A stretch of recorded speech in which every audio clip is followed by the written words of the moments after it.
किया है। विद्यार्थी ने कहा अगर वी शेप बने तो घाटी है और यू शेप बने तो प्लेन है। ऐसा नहीं है अभी भी। क्यों नहीं है? क्योंकि अगर आप कश्मीर वैली को देखते हैं तो वो यू शेप की वैली है, उसमें भी प्लेन है।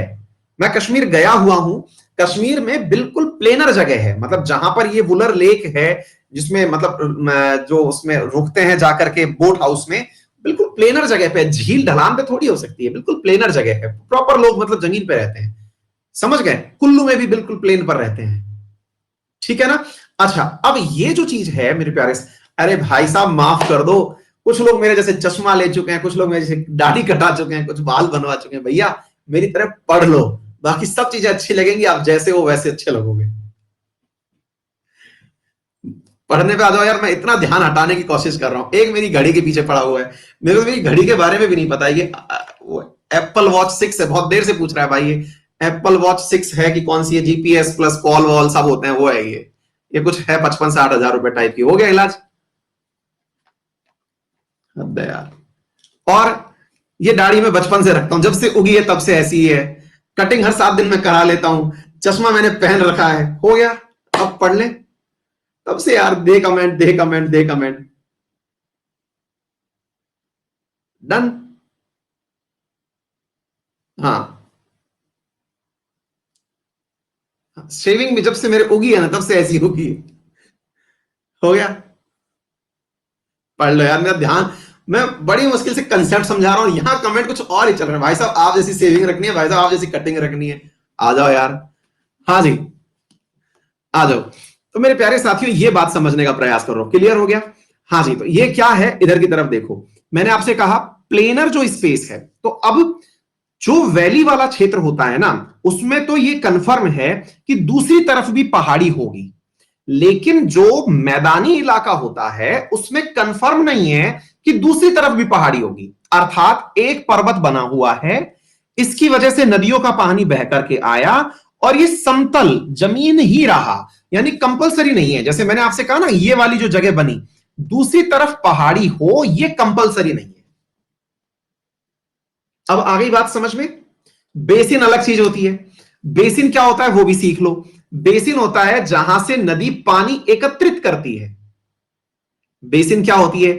जहां से नदी पानी एकत्रित करती है। अब ठीक है, डन है। चलिए आगे बढ़ते हैं मेरे प्यारे साथियों। ये क्लियर हो गया। अब प्लेट्यू क्या है?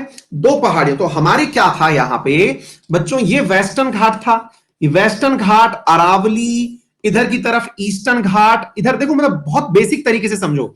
वेस्टर्न घाट, ये सॉरी अरावली, अरावली के बाद में इधर की तरफ वेस्टर्न घाट, वेस्टर्न घाट के बाद में यहां नीलगिरी, इधर ईस्टर्न घाट, इधर हिमालय। इन सबके बीच की जो जमीन थी ना बच्चों, वो इन सबके बीच की जो जमीन थी वो ऊपर उठ गई। ऊपर उठी हुई तुलनात्मक जो जमीन थी इसे हमने प्लेट्यू कहा, इसे हमने पठार कहा। आ गई बात समझ में? अब इस पठार को मेरे प्यारे साथियों हम लोगों ने, ये देखिए सर, साइलेंट वैली को साइलेंट क्यों कहते हैं? कभी जाओ पहाड़ों पे, आपको इतनी शांति मिलेगी कि आप खुद ही साइलेंट नाम दे दोगे उसको। ठीक है, अब आ जाओ। तो मेरे प्यारे साथियों इन पहाड़ियों में देखो, यहां पर आपको ये दिखाई दे रही है अरावली की पहाड़ी, है ना?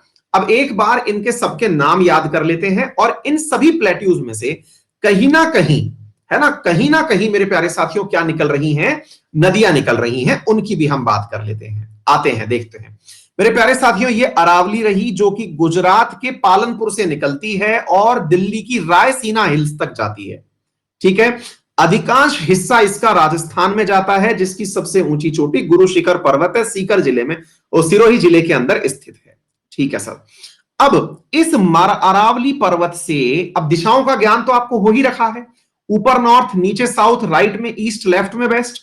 तो बेटा इसके साउथ ईस्ट में जो सबसे पहला प्लेट्यू हमें दिखता है उसे बच्चों कहते हैं मारवाड़ अथवा मेवाड़ प्लेट्यू। बोलो, याद रख लोगे? इसे हम कहते हैं मारवाड़ अथवा मेवाड़। मालवा नहीं है, मालवा इससे नीचे है। ये मेवाड़ प्लेट्यू है, मेवाड़ के महाराणा महाराणा प्रताप, याद है?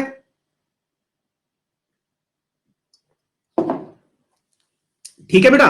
तो अरावली के कंपैरिजन में ये साउथ ईस्ट में पड़ रहा है। ठीक है बेटा, इसके इस तरफ डेजर्ट वाला हिस्सा है। डन हो गया। अच्छा, तो बेटा देखिए एक चीज मैं आपको और बता देता हूं, इन प्लेट्यूज का, इन नदियों का तो फिर भी स्टेट में आप क्लासिफिकेशन कर सकते हो, पहाड़ों का, प्लेट्यूज का, इनका कोई एक क्षेत्र नहीं होता है, आप लगभग आइडिया ले सकते हैं। जैसे मेवाड़ वाला जो प्लेट्यू है, इसका अधिकांश हिस्सा राजस्थान में है 90% तक, लेकिन कुछ हिस्सा इसका मेरे प्यारे साथियों कहां पर भी है, आपके गुजरात में भी है और कुछ हिस्सा मध्य प्रदेश में भी है। समझ में आ गया? क्लियर है? क्योंकि उत्तर जो ये उदयपुर वाला जो क्षेत्र है, इसके जस्ट बाद में ही क्या शुरू हो जाता है, गुजरात शुरू हो जाता है। ठीक है ना? तो इस चीज को याद रख लिया हम लोगों ने। इसमें मेरे प्यारे साथियों एक नदी बह करके बाहर आती है जिसका नाम है बनास नदी। ठीक है ना? वन की आस, वन आसा भी कहते हैं उसे, बनास नदी। एक विद्यार्थी पूछ रहा है सर, अरावली के एंड को दो में कंफ्यूजन है, अगर दोनों आए तो क्या चॉइस करूं? मजनू का टीला और रायसीना। रायसीना हिल्स कर देना, मजनू का टीला रहने देना। ठीक है, चलिए यहां पर आ गया।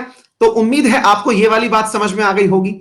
इसके बाद में अब थोड़ा सा आगे बढ़ते हैं। यहां पर मेरे प्यारे साथियों बनास है, बनास पर बीसलपुर डैम है, और गुजरात में फकीर पाए जाते हैं।